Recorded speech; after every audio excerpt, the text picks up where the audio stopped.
We can now bring in our international affairs editor, Philip Turle. Philip, the Trump administration appears to want to spin this, but social media images we've seen, images that have been verified by U.S. media, shows that Alex Pretti never pulled the weapon he was licensed to carry.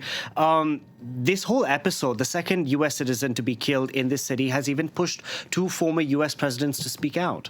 I think the longer this goes on, the big problem for the administration, the Donald Trump administration, is that they jumped on this straight away to point the finger at Alex Pretti, saying that it was he who was responsible, he was the one who had the gun, he was opening fire on these ICE agents, and that's why they shot him dead. The problem is, the video evidence shows exactly the opposite, where you have him trying to protect someone, they're pepper sprayed, and then he is shot as he's trying to protect this person who's on the ground, but he's holding a phone and not a gun. So when push comes to shove, I think there are going to be more pieces of film coming out, because the ICE agents were wearing cameras on their outfits, which I think that may also come out into the public eye, and we'll get more information about exactly what happened on the ground. But there's a growing difference between what the administration is saying, what even Donald Trump is saying, even though he's being a little bit more tight-lipped about exactly what happened.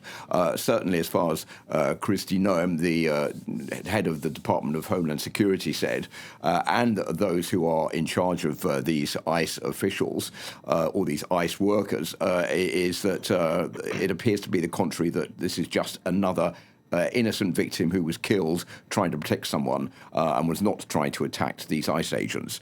Now, yes, you're right, Bill Clinton and the other former US President Barack Obama have both come out with statements today. This is something that is not very usual in the United States, where you have former presidents who will come out, be outspoken against one of their successors. What usually happens in the US is that former presidents tend to disappear into the woodwork and don't come out at all, by respect for the person that is now doing the job. The only one we haven't heard from is Joe Biden, but certainly as far as Barack Obama is concerned, he's been much more vociferous against Donald Trump in recent times. But now we have Bill Clinton also jumping on to this, saying that if we give away our freedoms after 250 years, we may never get them back. Americans must stand up.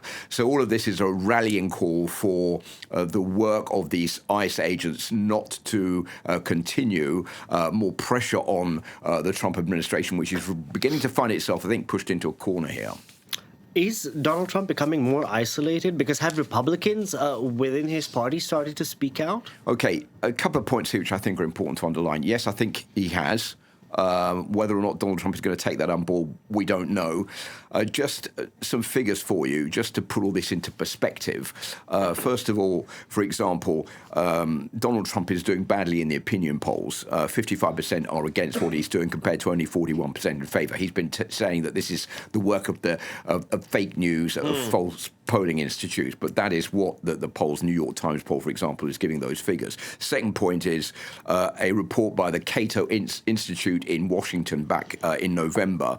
This is a very highly respected organization in Washington, said 5% of people arrested, only 5%, are violent criminals. 73% of those who have been taken in by these ICE agents don't have any convictions at all, and were certainly not a threat to the public. And just one other thing I think it's important to underline is that the budget for ICE over the last 10 years has gone from just $6 billion 10 years ago. It was up to about $10 billion, but since the big, beautiful bill that Donald Trump pulled out, it's now gone up to $85 billion, which is one of the largest amounts of money of any organization in the United States.